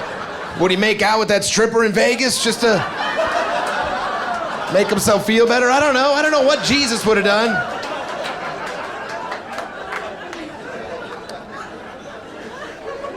And you know, I was raised Catholic, and I'm not into it anymore, and I can't forgive the church for how they handled all the pedophilia stuff. I mean, you know, that was just out of control, man. They actually held conferences in Rome to discuss how they'd handle the pedophilia scandals, and they were week-long conferences. What are they talking about? You know, what's there to talk about? Hey, let's stop fucking kids, fellas. What do you say? All right, pretty much. All set then, huh? See you again next year, just to remind ourselves. No more kid fucking, right? Good. Somebody actually proposed a one strike and you're out policy, and it was voted down. I mean, all right, I'm not the one making this shit up. Somebody actually basically came out and said, look, we can't kick a guy out for fucking just one kid. Come on, that's just not cool. Everybody fucks a kid every once in a while. You can't. I mean, it's gonna happen, you know. Maybe we'll move him to a parish where there aren't as many hot kids. It's just not fair to kick the guy out. And the Pope, you know, the last Pope, everybody loved the last Pope, you know. Yeah, now the new Pope, nobody gives a shit. Pope, what's his face? Nobody really cares about the Nazi Pope, the new Nazi Pope. Nobody's interested in him. The last Pope, everybody said was a saint now. They want to make him a saint. They want to make him a saint. They say they have evidence that he performed miracles. Miracles. Now, you know what? I don't mean to sound sacrilegious, but miracles? You think the Pope performed miracles? He died of a urinary tract infection. He had less magic powers than cranberry juice.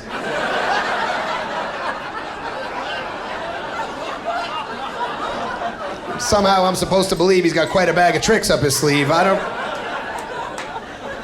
Christians are insane people. I mean, you know, there's degrees, but they're always protesting this ridiculous shit. They wanted to boycott Walmart stores because Walmart was asking their employees to say Happy Holidays instead of Merry Christmas.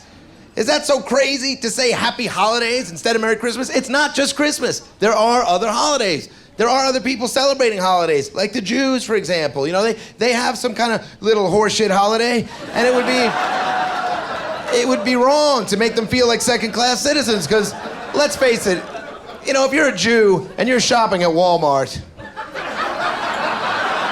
you know, chances are your life ain't going according to plan, you know what I mean? So,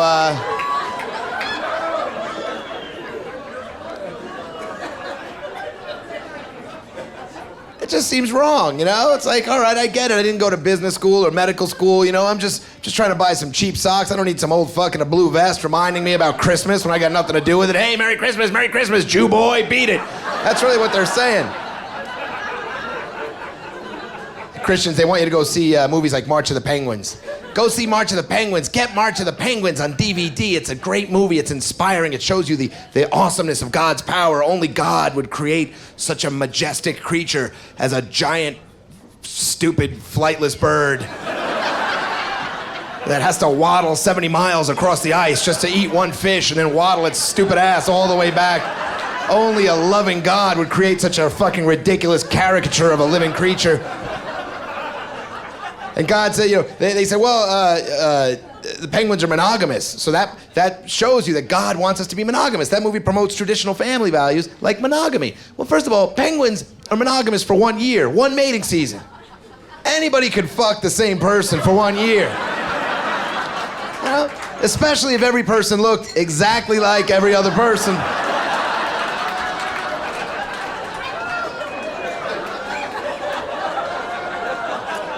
These reality shows just encourage the average assholes to think they can become stars. These shows get worse and harsher all the time. I swear to God, I'm half waiting for a show where they just toss a bunch of paraplegics in a lake just to see what'll happen. That show is coming, believe me. Somebody's gonna come up with a show like that. And you'd watch it too, The Floater. You wouldn't watch a show called The Floater? Everybody would watch The Floater. It would be a super smash hit. And there'd be tons of paraplegics lined up around the block to be part of it, too. I'm buoyant. I'm very buoyant. I want to get on there. Do I get to meet Ryan Seacrest?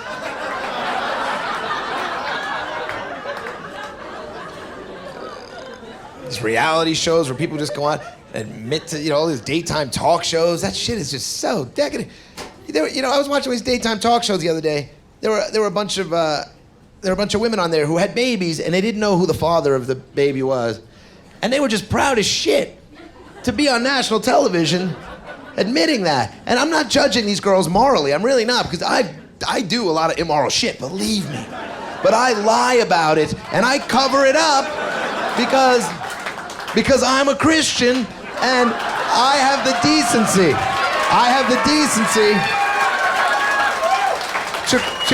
To create a false sense of well-being in my home, you know? Let's say I go on the road and I snort a bunch of blow with a hooker in Reno, let's say, hypothetically, right?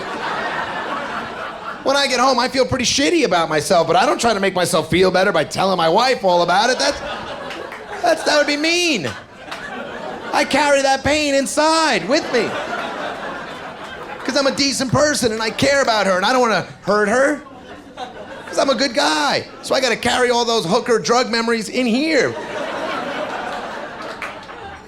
All I'm saying, look, these girls are on the show. All I'm saying is there was a time in our history where if you got pregnant and you didn't know who the father was, you thought, wow, I'm a bit of a whore. I think I fucked too many dudes last month.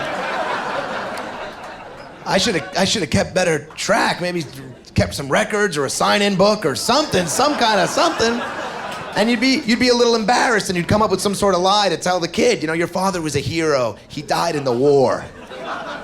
So at least the kid would grow up thinking he had a hero dad for a while, you know? You wouldn't tell him the truth. You wouldn't tell him, you know, your dad was some fucking trucker that banged me behind the rest area. You know, you'd make up a story. Your dad was a hero. He died in the war. And then the kid would grow up, you know, thinking like, oh yeah, my daddy loves me. I had a daddy that loves me, he's a hero, and he died in the war, you know? And then eventually, the kid would grow up and think, wait, we never went to war with Holland in the 70s? What kind of bullshit lie was that, Ma? You know, but at least you tried. You didn't go on the Maury Povich show and spin a big wheel to see which toothless mullet head was your baby daddy, you know what I mean? Holy shit, I was watching that Maury show the other day, there was this girl, there must have been like 20 dudes, and she's like, I fucked all y'all. We gonna find out one of y'all my baby daddy. We fixing to find out right now. I fucked all y'all. Y'all ought to be embarrassed. Y'all ought to be ashamed of yourselves all fucking me like that in the same 2-day period. Y'all really are shameless. Y'all really are. We gonna find out, Maury. I'm your baby daddy, baby. No, you ain't. Yes, I is. You are not my baby daddy, Cleamer. You fucked me in my butt. You're so stupid. He is so stupid, Maury. Don't even know how babies is made.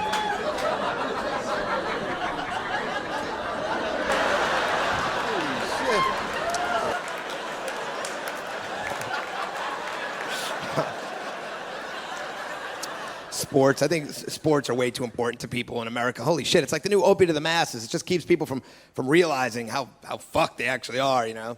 Let's face it, if you couldn't get drunk and paint yourself orange and brown every Sunday, you might realize, shit, I live in Cleveland. How the fuck did this happen? How did I end up in this frozen shithole?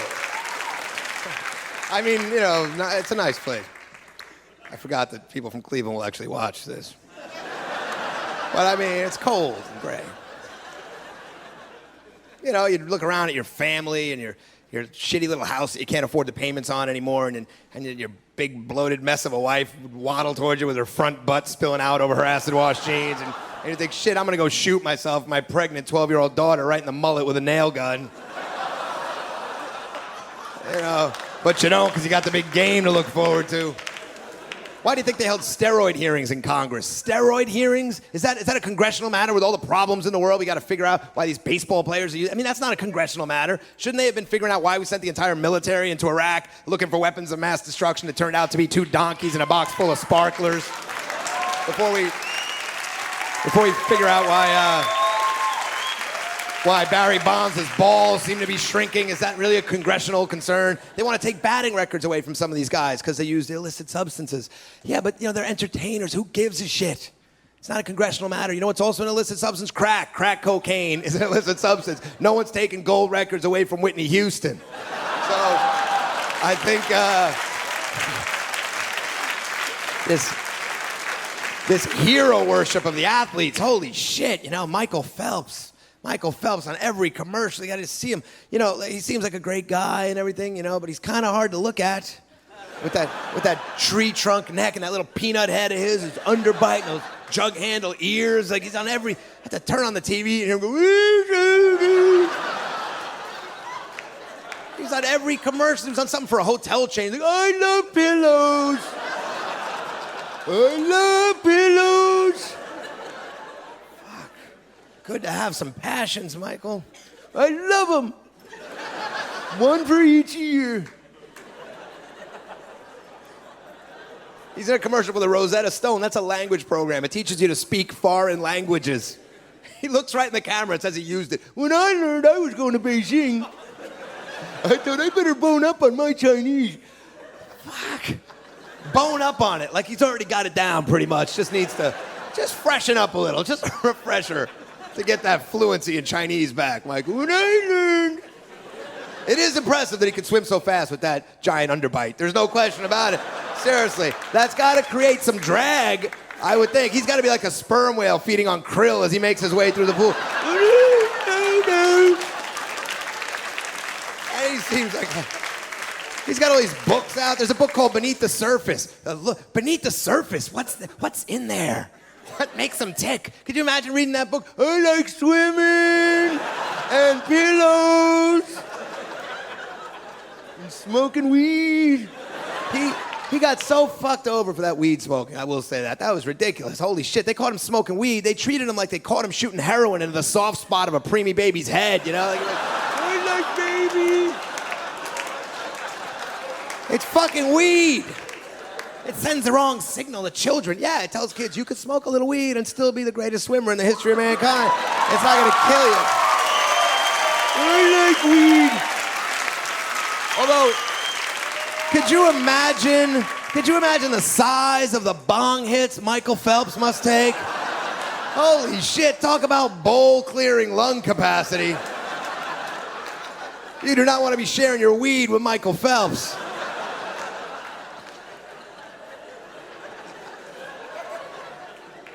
The Olympics. These Olympics were men's synchronized diving. Men's synchronized diving. Who would choose that as their sport? If you can dive, why would you not just be a diver? What's the added appeal? I like diving, but, you know, I also like cock, so... In a perfect world, there'd be another guy there in a bikini bottom that I could practice with all the time, just to copy and get exactly right, you know, watch on tape all the time. That sport couldn't be any gayer if they held it in Clay Aiken's anus, but...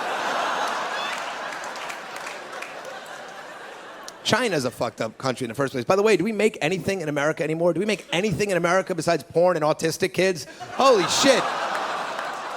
Everything comes from China, and it's always poison and toxic, you know, poison toothpaste, poison dog food, toys loaded with lead paint. Now, in fairness to the Chinese, they may have thought we meant no red paint, but it's still bad. That country is impossible to figure out. You know that the world's tallest man and the world's shortest man live 10 minutes away from each other in China? What kind of fucked up genetics experiments are going on over there? And the world's tallest man was used to save a dolphin's life. A dolphin in the Beijing Zoo ate something like plastic, and they used the world's tallest man to reach into its stomach and pull the plastic out. What kind of mindset? Who would even think of that as an option? What kind of fucking zoologist? They're sitting there with a sick dolphin like, well, we need a giant man. There's no medical equipment. Is there a giant somewhere in China we can get? I'm surprised they didn't make him hold the world's shortest man by the ankles and just sort of dip him in. Hey, we got him. We got him. How about those Winter Olympics, huh? That was pretty exciting. Woo! Nobody gave a shit about the Winter Olympics because there's no more drama in it anymore, no more hard luck stories, nobody to root for. It's getting pathetic. Last Winter Olympics, there was a lugist from Long Island, New York. He was a luger. And they said it was amazing he was competing in the Olympics because he had overcome dyslexia to be there. Dyslexia. I'm supposed to be rooting for this half-a-tard? What do I give a shit if he's dyslexic? Dyslexia, overcame dyslexia to compete in the luge? You can be dead and be pretty good at the luge. That's not like he's competing at spelling or something. Shit, overcame dyslexia. You strap a dead guy on a luge sled. He comes in like 0.2 of a second behind world record time. There's no reading, there's no signs. You can't get all dyslexic. That's it. Oh, fuck, I'm heading back up. I just can't keep track, you know? The better readers go flying past you. Eat my dust, retard! I wanted to do that bit on the Letterman show. They wouldn't let me because they said it was a simplistic view of dyslexia and it might offend a lot of people. Like they're gonna write letters. I mean, what's the worst that can happen?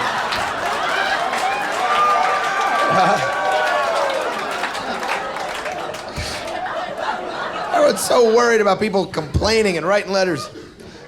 Let's face it, our reading and writing skills in our country, every day there's a story in the paper about how shitty our schools are. They just keep getting worse all the time. I read a book, it was filled with letters that soldiers during the Civil War had written to their girlfriends back home. These guys were kids. They were 14, 15-year-old kids. Most of these guys had never even been to school, but every single letter in the book was incredible. Every single letter was like, "My dearest Hannah, this morn finds me racked by the fiery pangs of your absence. I'll bear your cherished memory with me as I battle the forces of tyranny and oppression." Now think about what the typical letter from your average modern day soldier to his girlfriend back home in like New Jersey's got to read like. "Dear Marie, it is hot as fuck out here.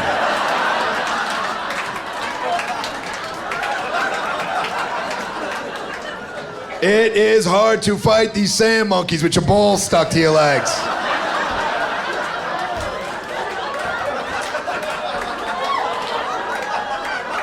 It is very, very hot out here because I am in the desert.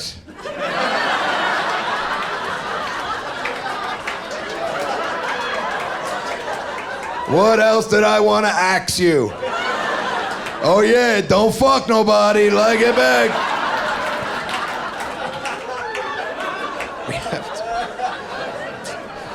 You know, the problem with, I think, children and all that sort of young generation now, is that they're raised in this coddling environment where they can do no wrong, and everybody grows up feeling so fucking good about themselves that it's just fucking disgusting. I want that self-hatred and misery that we grew up with, where your parents didn't tell you anything. There was no like, "Hey, you took a shit, congratulations, let's fucking set off a fireworks display. That is the greatest shit I'd ever seen ever. Look at the shit that Johnny took. It's all shitty like and it's been mounded like a shit. Oh, congratulations, John." You know, when I was a kid, like when Muhammad Ali said, "I'm the greatest of all time," that sounded like the most fucked up thing anyone had ever said out loud. You couldn't believe someone would say that. Now, you go on MySpace, every fucking zit-faced 20-year-old's taking self-portraits. "Look, I'm the hottest motherfucker ever. Look at me." Everyone's all proud and confident. Everyone thinks they got something to say. You watch the news, the local news. All they do on the news is talk to people. When there's a story, they just talk to people on the street and get their opinion. And everyone, instead of not wanting to be on TV, is like desperate to get their opinion out there. There was this girl in Jersey who threw her baby off a bridge because she had a date and she couldn't find someone to take care of it. Yeah, so instead of, she just tossed the baby off the bridge. And that was on the news, which, first of all, how is that a giant news story? I mean, it's a sad story, but it's not news. It's just good ratings, I guess, because you like hearing shit like that, really, because it makes you feel a little bit like a better parent. Yeah, you could say not, but you do feel a little better. Like, all right, I miss a child support payment every once in a while, but I never tossed the kid off the fucking bridge. Let's face it. I'm father of the year, really, at this point. Because it's not really a news story. It's an individual situation, which is sad. And so she throws her baby off the bridge, and all they did was talk to people on the street and ask them what they thought of that, what their reaction to the story was. That's all they do. First of all, what kind of reaction could you have to that? They talked to one of her neighbors. I swear to God, the girl actually said, "Oh, she shouldn't have done that. You shouldn't throw your baby in a river. She should have got in like a babysitter or something." Thank God they had this ethics expert on hand to crack that moral dilemma. I thought tossing a kid in the river was really the only way you can go with it, but there were other options, I guess. Well, we do have it easy in this country. We've had it easy, and now times are getting crazy. Katrina, that was. I thought all during Katrina was like, man, how many people must have been blackout drunk down there during that time, and just, shit, I've been so wasted in New Orleans. I can only imagine like coming to in the middle of all that. And thinking, oh shit, what did I do? Dude, was I near a dam ever? Was I near a dam at one point last night?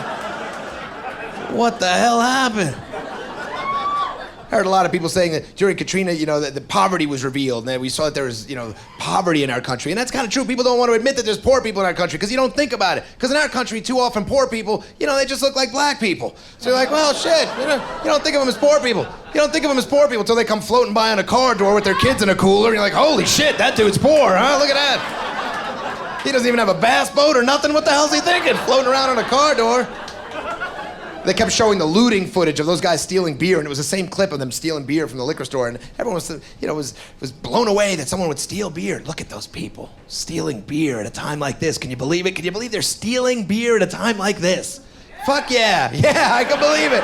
Of course I can believe it. If I was dirt poor and I was left behind in a major American city and I had to doggy paddle through sewage to find a roof to sleep on, I might want to get fucked up. I really might want to. You know what I mean? I might want to get a bit of a buzz going in that situation, you know? A little free beer might seem like a good idea when all my shit was underwater, because, I've gotten blackout drunk because it's cloudy out, and I just thought, shit. I actually heard people complaining about countries that we helped during the tsunami not helping us during Katrina. Well, with those people we helped, they ain't helping us now. First of all, they did help us. And second of all, how much help do we expect these spoiled Bangladeshi fishmongers? Those no good bastards living high on the hog over there while we're underwater. Those fucks, they must have something they could have sent over, maybe at least a half-eaten blanket laying around. I'm sure they had a half-eaten blanket.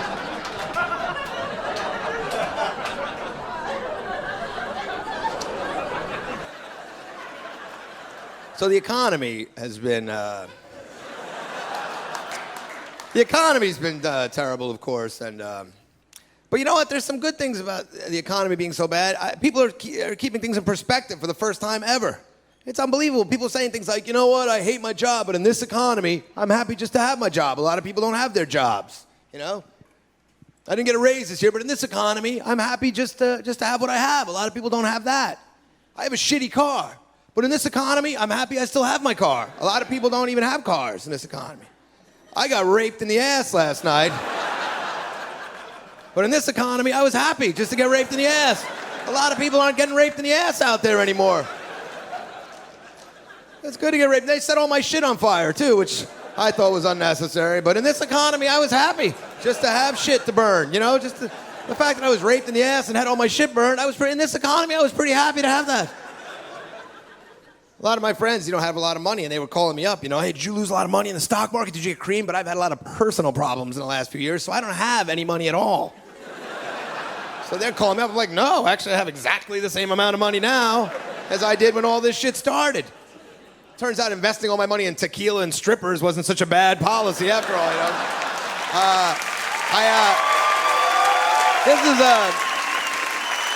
This is a very, very good time to be a fuck-up. That's all I'm saying.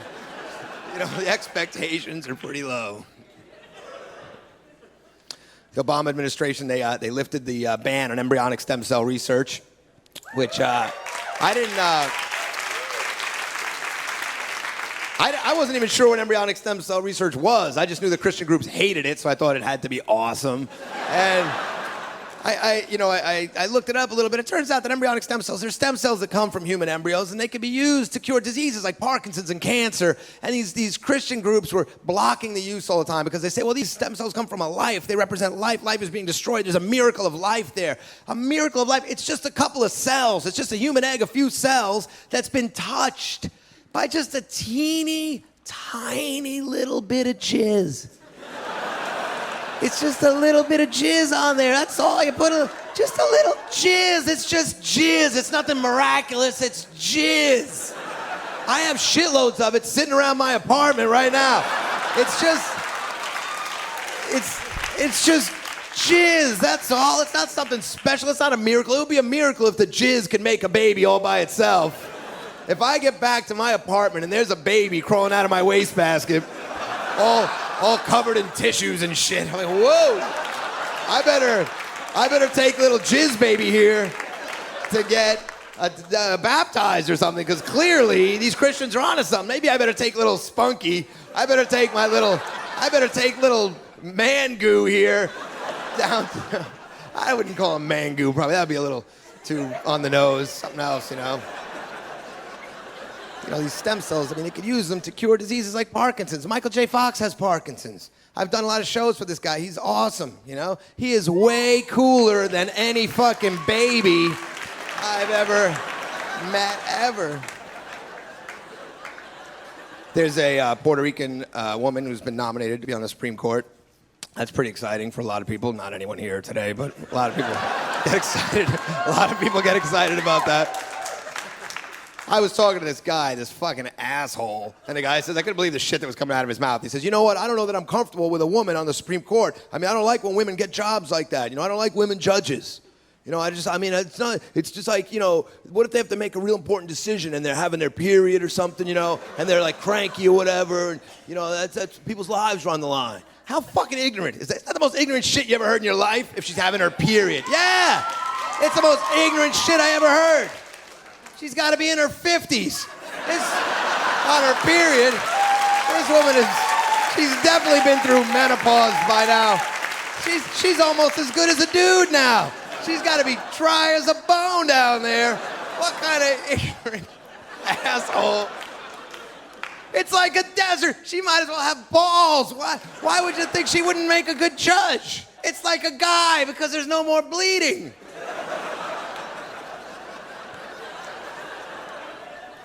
When they named her, to the court, she said that getting nominated to the Supreme Court was the most humbling experience of her life. Humbling. People always say that kind of thing at the wrong time. You know, humbling. This was so humbling. Well, they actually mean exactly the opposite. Oh yeah, having the President of the United States call you up personally and ask you to be on the Supreme Court, that's a real kick in the face, huh? Holy shit. That really took me down a notch. Why don't you shit down my throat, Mr. President? I did a show once, and this super hot girl came up to me after, and she goes, I want you to call me. Give me a call. And she gave me her business card. I was psyched, you know. I thought, holy shit, this is nice. You know, and I take the card, and I looked at it, and it said escort on it. Escort. That was humbling. I mean, on a lot of levels, because like, shit, obviously she's not that into me, you know. And also, she's got a business card, and I don't. You know, what kind of career-oriented hooker walking around with a business card? Holy shit, I can't get it together enough to head down to the printers and get a business card made. She somehow has time between buying cocaine and nipple salves or whatever she needs. You know, ointments and all the gels. They always need gels. She has a hooker with a business card. You think she throws it in the fishbowl at Fuddruckers hoping to win a free lunch for the whole whorehouse? Desiree, I want us appetizers. We're all going to... Desiree, don't fill up on cock. We have a free lunch coming. You're going to fill up on cock?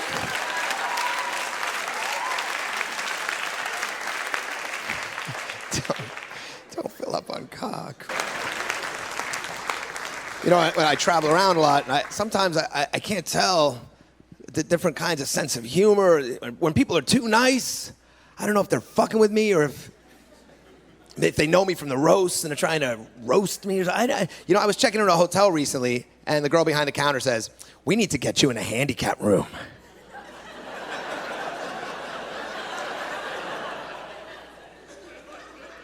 I'm like, all right.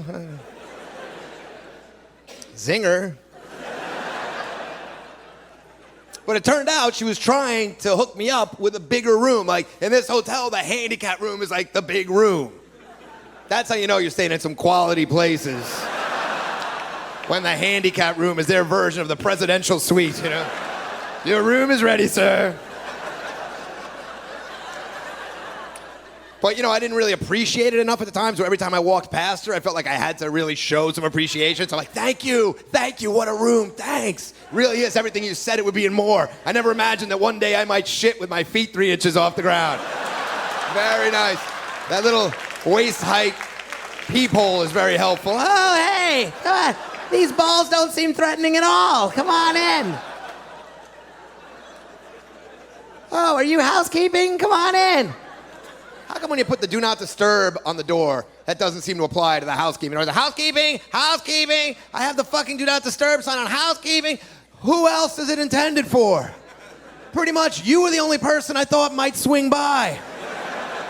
I'm in a fucking hotel. It's not like I invited a whole crew of people to come over and then changed my mind at the last minute. Nah, you know what, on the other hand, I got a bunch of old friends coming over at 7 a.m. You know what, maybe not. I saw one of those Hummers, those giant Hummer cars with handicap tags on it. Yeah. I thought, wow, I never realized that being an asshole was technically a handicap. But who knows?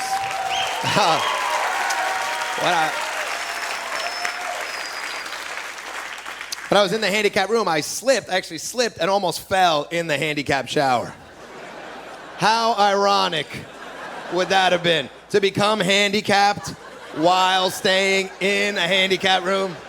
Sorry, sir, you'll never walk again. Well, ordinarily I'd be upset, but I'm all hooked up with a place to crash for the next couple days, so I'm pretty cool with it. You know, it takes the edge off a little bit.